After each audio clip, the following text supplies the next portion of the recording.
Greetings, good day to you. How are you doing today? Today I have a very special recipe. It's one I've made a few years back and I let it mature for ages and it's fantastic. Today it's juniper mead. Meads in all their glory do take a fair while to mature. Juniper mead is one of those, it takes about a year. So I'm making it now for one of those autumn or winter festivities next year. Make it, lay it down, try to forget about it. And that's going to be the hard part. Right then, juniper mead. Oh, this is Helgen. I used to be sweet on a girl from here. Wonder if Vilod is still making that mead with juniper berries mixed in. If you found this recipe from Skyrim, congratulations, a great game, fantastic. I love Skyrim. But if you haven't seen Skyrim, go check it out. It's a great game to play. Wastes so much of your time. It's so immersive. It's fantastic. Anyway, on to the recipe. Simple, simple, simple. That's this recipe. I'm going to talk you through it, show you how to make it, and then I want you to go and try it and let me know how it goes down below in the comments. This mead is a very simple, pour it all in and forget about it recipe, as a lot of meads are. They are not complicated to make at all. So first thing you need to do is wash, sterilize your demijohn that holds 1 gallon. This recipe is for 1 gallon. Multiply the ingredients if you want to make a 5-gallon batch. Process is exactly the same. There will be a forthcoming video on how to sterilize your demijohns and your bottles and your glassware and your tubing and all those airlock things. So when it comes out, it'll be up above in the link and down below in the description.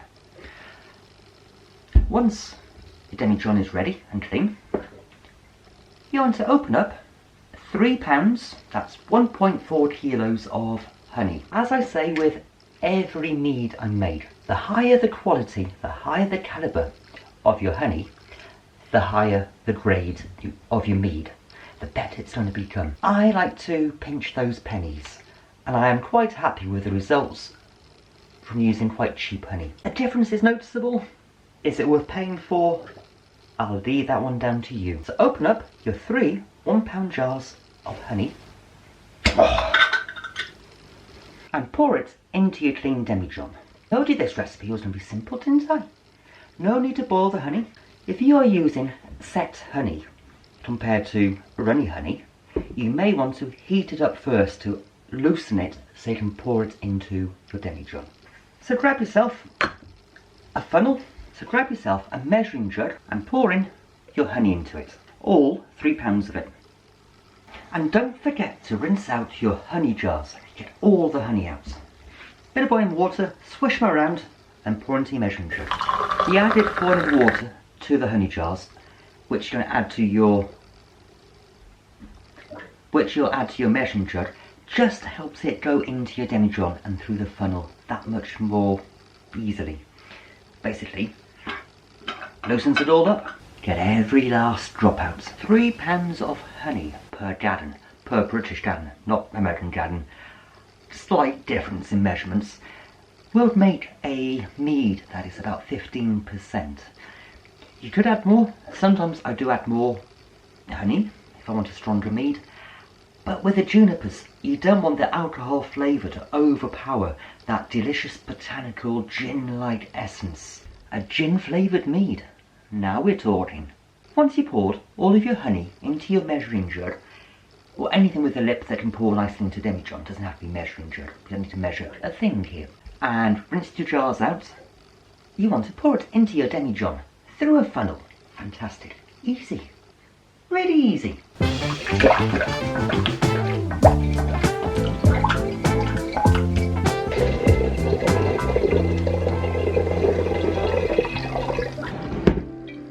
If the honey is too thick to go through the funnel easily, add a bit of boiling water to it, give it a stir, and then repeat the process. That there is fantastic. And now, the fun bits, the flavourings, the junipers, the botanical goodness that's to make this juniper mead juniper compared to just a normal mead. Right then, let's talk junipers. For this recipe I am using dried junipers because they stay better in your demijohn. You can use fresh if you want to, but they will break up and give a bit more sediment to your mead. So that's why I'm using dried. These teeny tiny gin berries don't smell much, but they give a great big punch to your mead. And for the size of a peppercorn, they do pack a great deal of punch. When I've made this mead previously, I've added 5 juniper berries per bottle. A gallon of wine you get 6 bottles from, so that is 30 juniper berries. You want to add them directly to the demijohn, straight in. You can count them, but I would suggest counting and adding 30.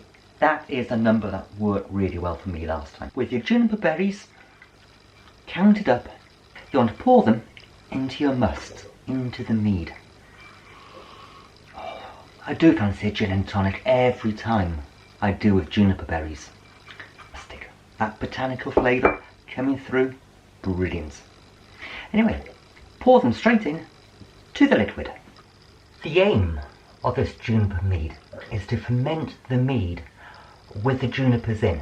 So the junipers are going to stay in there until it finishes bubbling and fermenting. And then we're going to rattle it out, remove the junipers, but they would have left all their fragrance, all their taste, all that botanical gin essence in the mead, which is amazing. As I said before, this recipe is so simple.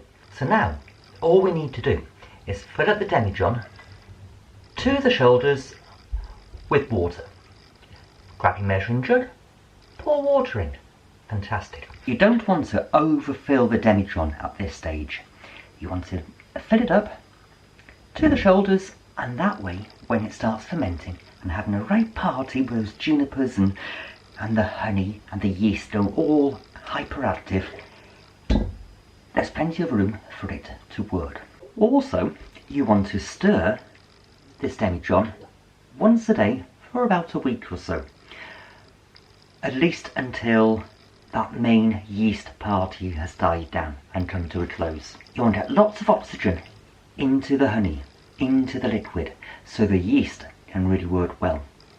After a week, you want to top it up with liquid, water, to the neck, and then stop stirring it. This really causes the yeast to maximise the potential. It makes them work harder initially, and then makes them really fight for the oxygen, giving you a better result. Again, I'm going to be doing a video on aerobic and anaerobic fermentation. It will be up above and in the description below, so subscribe and make sure you see it. Anyway, let's get on and fill it up with water. Fantastic.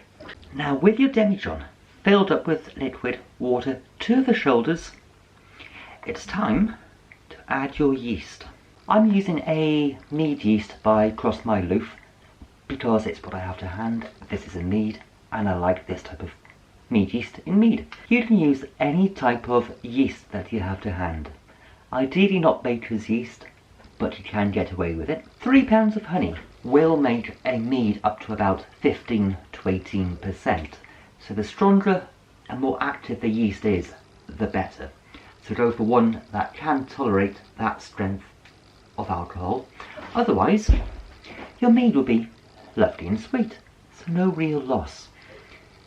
So all you need to do now is just pour in your sachet into the demijohn, into the liquid. Fantastic. Simply attach a airlock with a bung into your demijohn. Stir this mead every day for a week and let that initial vigorous fermentation subside. Once it's all calmed down, still bubbling away, just not as aggressively, you can fill it up to the top of the neck with water, and it should carry on bubbling for about 6 weeks, maybe 8 weeks or so. Mead takes its time. It is not a drink you can rush the making or the storage of. Mead is in there for the long haul. Once it's finished bubbling, you can rack the liquid off the sediments and take out those juniper berries. They will be delicious to eat. Fantastic, sweet, mead-like juniper gin. So eat them, add them to your ice cream, use them as a flavouring in your cooking, in your stews and your stocks. Then, most important step, in a year's time, come back, check out the review I'm going to do of this mead, and check out some more review videos of other ones I've made up by here, and I'll see you all very soon. Have fun now. Bye bye.